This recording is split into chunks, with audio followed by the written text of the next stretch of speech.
इस खबर के प्रायोजक हैं जैन क्रिएशंस। जी हाँ, मकान, दुकान, शोरूम सभी को बेहतर बनवाए जैन क्रिएशन के साथ, मोहकमपुर, मेरठ। नमस्कार, रोजाना खबर में आप सभी का हार्दिक स्वागत है। जिस प्रकार से जयंती माता सभी की मुराद पूरी करती हैं, उसी तरह आचार्य मुकेश शांडिल्य जो प्राकृतिक चिकित्सा के जरिए, आयुर्वेद चिकित्सा के जरिए उन तमाम रोगों को ठीक करते हैं जिनसे आप रोजाना में परेशान होते हैं, दो चार होते हैं, जो आपकी ज़िंदगी में एक दर्द बनकर आपके साथ मौजूद है। जी हाँ, ऐसे ही बीमारी है गठिया, ब्रेस्ट में गांठ, थायराइड, पीसीओडी, रीढ़ की हड्डी में दर्द, किडनी में स्टोन, गॉल ब्लैडर में स्टोन, स्पर्म काउंट, साइटिका का दर्द, और सबसे बड़ी बात क्या है ना कि चर्म रोग जिसे स्किन डिजीज कहते हैं, उसमें मुकेश शांडिल्य, आचार्य मुकेश शांडिल्य को महारत हासिल है। आप जयंती माता शक्तिपीठ हस्तिनापुर में जब जाएंगे तो मां के आशीर्वाद के साथ आपको आयुर्वेद का मुफ्त में इलाज पाने का अवसर प्राप्त होगा। तमाम लोग मेरठ ही नहीं बल्कि पश्चिमी उत्तर प्रदेश, बिहार, उड़ीसा, पूर्वी उत्तर प्रदेश, हरियाणा, राजस्थान तक से दवाइयाँ को या तो लेके जाते हैं या फिर डाक से मंगवाते हैं। आप देख सकते हैं किस प्रकार से जयंती माता शक्तिपीठ हस्तिनापुर में प्राकृतिक चिकित्सालय औषधालय है, जहां पे आचार्य मुकेश शांडिल्य दवा खुद बनाते हैं। आयुर्वेद की जड़ी बूटी, तमाम जड़ी बूटियों को कुछ उगाते भी हैं, कुछ जंगल से लाते हैं और आपके लिए असाध्य रोगों का इलाज करते हैं। तो आचार्य मुकेश शांडिल्य से रोजाना खबर की संवाददाता आरती सिंह ने खास बातचीत की और जानने की कोशिश की कि कौन कौन सी बीमारी है जिसमें वो इलाज करते हैं और आप ठीक होते हैं। तो महिलाएं रीढ़ की हड्डी से, ब्रेस्ट में गांठ से, गठिया से, थायराइड से, पीसीओडी से बहुत परेशान हैं, चर्म रोग से बहुत परेशान हैं।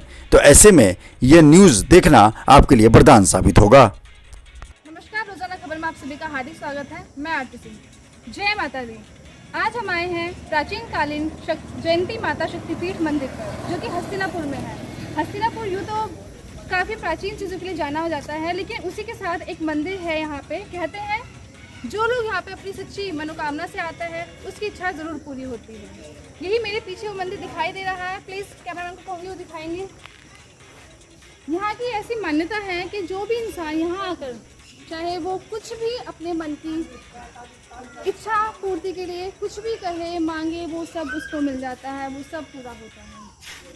इसी के साथ साथ हम आपको मंदिर के साथ साथ ये भी बताना चाहेंगे कि यहाँ पर जयंती माता मंदिर के पास में ही एक आचार्य हैं, आचार्य मुकेश शांडिल्य, जो कि ना सिर्फ पूजा और अर्चना ही करते हैं मंदिर में, बल्कि ऐसे ऐसे मरीजों को उन्होंने ठीक किया है जिन्हें एम्स ने या दिल्ली के ऐसे ऐसे अस्पतालों ने या मेरठ के ऐसे ऐसे अस्पतालों ने मना कर दिया है कि उनका इलाज अब मुमकिन है ही नहीं। ऐसे ऐसे पेशेंट हैं, ऐसे ऐसे मरीज हैं जिनको ठीक किया है और केवल प्राकृतिक औषधियों से। तो आइए हम आपको मिलाते हैं आचार्य मुकेश शांडिल्य जी से, जो कि आपको बताएंगे कि उन्होंने कैसे अपना इस क्षेत्र में अपना कार्य शुरू किया है और कब वो आपको अपना टाइम बता सकते हैं और किस किस तरह की दवाइयाँ वो आपको देते हैं। हम आपको उनसे रूबरू कराते हैं। हमारे साथ आचार्य मुकेश शांडिल्य जी हैं। नमस्कार आचार्य जी। रोजाना खबर का जैसे कि हमें जानकारी है, हमें पता भी है, आप माता के चरणों में भी सेवा करते हैं, तो उसके बारे में दर्शकों को बताइए। आप यहाँ पे किस टाइम पे अपनी पूजा करते हैं और उसके बाद का जो टाइम बचता है उसमें क्या करते हैं। जो आपकी हमने जाना है कि आप चिकित्सा भी करते हैं और ऐसे ऐसे बहुत मरीज हैं जिनको आपने ठीक किया है, तो वो पूरी जानकारी आप हमारे दर्शकों को बताइए। पहले हम माता जी के चरणों से शुरू करते हैं। आप प्राचीन जयंती माता शक्तिपीठ मंदिर पर खड़े हैं, जहां पर माता सती की दाहिनी जंघा का अंग गिरा, जो 51 शक्तिपीठों में से एक है। हस्तिनापुर के पांडव टीले पर स्थित है। और आपने जैसे पूजा की बात की, नित्य प्रति रोजाना यहाँ सभी लोग 4 बजे उठते हैं। पूरी साफ सफाई करने के बाद हवन, पूजा, आरती से पूजा शुरू होती है। उसके बाद हजारों की संख्या में जैसे आप देख रहे हैं श्रद्धालु यहाँ आते हैं। और हम ज़्यादा कोशिश ये करते हैं कि माता जी की सेवा में रहें। सेवा किस तरह की कि माता जी के चारों तरफ पार्क लगे, उनकी पेड़ पौधों की रक्षा करनी है, क्योंकि हम पेड़ पौधे लगाते हैं तो बंदर उनको तोड़ देते हैं, उनकी रक्षा करनी है, उनको खाद पानी देना है। और क्योंकि सरकार की बहुत अनदेखी यहाँ रही है, यहाँ पर जितने पर्यटक आते हैं ना तो उनके लिए कोई सुलभ शौचालय है, ना ही स्नान घर है, तो इसकी बड़ी आवश्यकता है। यहाँ बहुत ज़्यादा दिक्कत है। और 4 विशाल भंडारे यहाँ माता जी के यहाँ होते हैं, जैसे कि अभी 27 तारीख को यहाँ विशाल भंडारा, 25, 26, 27 को कांवरियों का भंडारा है जी।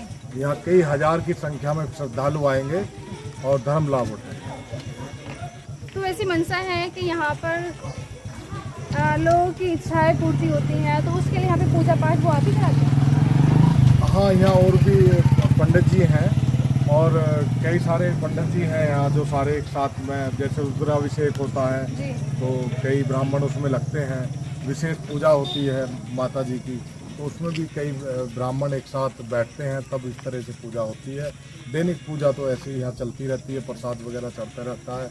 और विशेष तो इसी पूजा के साथ साथ आपका अपना कार्य भी है, चिकित्सालय, तरह तरह के आपके मरीज हैं जो यहाँ से ठीक हुए हैं, तो उसके बारे में आप अपनी क्या जानकारी देंगे और वो किस तरह से आप उसमें क्या टाइम निकालते हैं और कैसे उनको चिकित्सा देते हैं और कौन कौन से ऐसे रोग हैं जो आप उनको ठीक करते हैं? हाँ, हम प्रत्येक शनिवार, रविवार और सोमवार को यहाँ पर प्राकृतिक चिकित्सा करते हैं। जो पेड़ पौधों से, फूलों से, फलों से जो औषधि तैयार होती हैं उनसे चिकित्सा करते हैं। और उनमें कुछ रोग हैं असाध्य, जैसे महिलाओं के यूट्रस में गांठ है, ब्रेस्ट में गांठ है, ओवरियन सिस्ट है, वो पूर्ण तरह से यहाँ घुल जाती हैं, ऑपरेशन की ज़रूरत नहीं होती। और चर्म रोग है, स्पर्म काउंट कम हो जाते हैं, उसको बढ़ाने की कुछ दवाइयाँ हैं।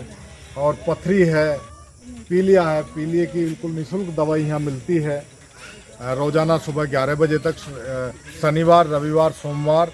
इसी तरह से कुछ असाध्य रोग यहाँ आते हैं और माता जी की कृपा से सब ठीक हो जाता है। हाँ, तो अच्छा, जैसे आपने बताया कि आप पीसीओडी है या स्पर्म काउंटेबल जो कम होते हैं उनको ट्रीटेबल करते हैं, उसके साथ साथ ऐसे और कौन से रोग हैं जिनको आप ट्रीट करते हैं और आप कर चुके हैं?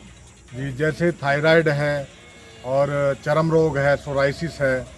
दूसरा जो रीढ़ की हड्डी में गैप आ जाता है तो वो गैप भरने का भी यहाँ प्राकृतिक चिकित्सा द्वारा, दर्द बहुत रहता है तो दर्द कम हो जाता है। दूसरा ये जो घुटने में लिगामेंट, किसी का लिगामेंट टूट जाता है तो उसकी भी रिपेयर करने की कुछ औषधियाँ हमारे पास में हैं। अच्छा, हाँ। तो ये सब आप प्राकृतिक चीज़ों से ही आप क्योर करते हैं? हाँ, सब कुछ अच्छा, प्राकृतिक जड़ी बूटियों द्वारा ही हम लोग यहाँ कूट पीस के जंगलों से लाके और उसको खुद तैयार करके ही मरीजों को देते हैं। और यहाँ लगभग सभी लोग, 100% लोग ठीक होके जाते हैं। आप प्राकृतिक तरीके से रोगों का इलाज करते हैं, तो आपने कुछ औषधियाँ भी उगाई होंगी? जी जी। तो ऐसी कौन कौन सी औषधियाँ हैं जो आपने अपने उगाई हैं? अब कुछ औषधियाँ तो मौसम के हिसाब से मिलती जी। हैं। जैसे कि एक सैम्बल का पेड़ होता है, जी। केवल 10 दिन ही फूल खिलता है, उसके बाद उसका फूल मिलता ही नहीं है, तो कुछ औषधि उसको इकट्ठा कर लेते जी। हैं। इसी तरह से मौसमी औषधि होती हैं जी। जिनको हम इकट्ठा करते हैं और बाद में पूरे साल उनसे ही चिकित्सा करते रहते हैं। तो आपको इस क्षेत्र में कब से आप काम कर रहे हैं? मुझे लगभग यहाँ 11 से 12 वर्ष हो गए हैं सेवा करते हुए। जुड़ा हुआ तो मैं काफ़ी वर्षों से यहाँ हूँ, 20-25 वर्षों से मैं जो सेवा कर रहा हूँ। और जो चिकित्सा का कार्य मेरा है यहाँ, लगभग 12 साल से चिकित्सा का कार्य चल रहा है। आपकी स्पेशलिटी के लिए कहा जाए तो ऐसी कौन से रोग है जिस पे आपकी स्पेशलिटी रही है, वो अब तक ठीक हो गई है? हाँ, जो महिलाओं की रसोली होती हैं, जी। जो ओवरी में सिस्ट होती हैं, गर्भाशय में गांठें बन जाती हैं, उनका हमारे यहाँ सबसे अधिक चिकित्सा होती है। सबसे अधिक मरीज उनके ही आते हैं। और गांठ की दवाई तो हमारी कई राज्यों में अतिरिक्त भी दूसरी जगह जाती हैं। दूसरा पथरी का है। अच्छा। पथरी का कितना ही भयंकर दर्द हो, एक ही पुड़िया में दर्द ठीक हो जाता है। और उसके बाद वो कुछ ही समय में पथरी उनकी गायब हो जाती है, निकल तो जाती है। पथरी जैसे किडनी पथरी होती है, गॉल ब्लैडर पथरी होती है, तो कोई भी पथरी? हाँ, किडनी की पथरी तो बहुत आसानी से निकल जाती जी। है। गोल ब्लेडर की पथरी क्या है, कोई बाहर से पत्थर तो उसमें जाता नहीं है, जी हमारा जो पेट का पित्त है जी। वही सूख जाता है, उसकी ही पथरी बनती है। तो उसमें ऐसा होता है 24 घंटे में एक बार उसका मुंह खुलता है, तो कुछ 1-2 दिन की औषधि हम देते हैं। अगर उसको हिट कर जाए तो कई बार अगर मल्टीपल में पथरी है, दानेदार पथरी है, तो वो भी निकलनी संभव हो जाती है। अन्यथा उसका रिजल्ट तो कम ही होता है। पित्त की थैली का निकलना कैड़ा होता है। बस पित्त की थैली की पथरी वाले ये ध्यान रखें, अपने अंदर पित्त इकट्ठा ना होने दें, ऐसी चीज़ ना खाएं जिससे गैस अधिक बनती हो। जी तो मतलब जैसे कि आपने बताया कि थायराइड है और किडनी स्टोन हो गए या पीसीओडी की प्रॉब्लम हो गई, चर्म रोग हो गए, इस तरह की बीमारियों के आपने जैसे नाम बताए हैं कि ये क्योरेबल हाँ, है और क्योर आपने किया है।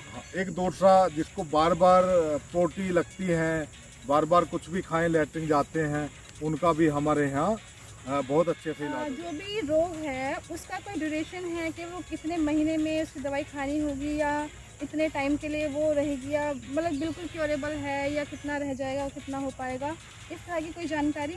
हाँ, उस पर डिपेंड करता है। अगर कोई गांठ की दवाई हम देते हैं रसोली की, जी अगर वो 4-5 mm की है तो वो 1 महीने में ख़त्म हो जाएगी। अगर उससे ऊपर है तो 2 महीने लगेंगे। किसी की 30 mm की है तो 6 महीने भी दवाई खानी पड़ सकती है। अच्छा, तो हम अब तक आपको तरह तरह की, चाहे वो पॉलिटिकल चीज़ें हो चाहे कुछ भी हो, आज हमने आपको आचार्य जी की, जो कि एक चिकित्सक भी हैं और माता की सेवा भी करते हैं, उनका खुद का प्राकृतिक चिकित्सक का कार्य है। वो दवाइयाँ खुद ही बनाते हैं, खुद ही उगाते भी हैं और बहुत ही मतलब कह सकते हैं कि प्राकृतिक चीज़ें ऐसी होती हैं जो हमारे प्रकृति में ही है लेकिन हमें दिखाई नहीं देती। तो आचार्य आपको उन्हीं दवाइयों के द्वारा ठीक करते हैं और आप चाहें तो इनसे मिल भी सकते हैं। इनका एड्रेस हम आपको नीचे लिस्ट में दे देंगे, इनका नंबर भी आपको दे देंगे। आपको जो भी परेशानी हो या किसी भी चीज़ की आपको जानकारी चाहिए हो तो आप उनसे ले सकते हैं। आरती सिंह, रोज़ाना खबर, मेरठ।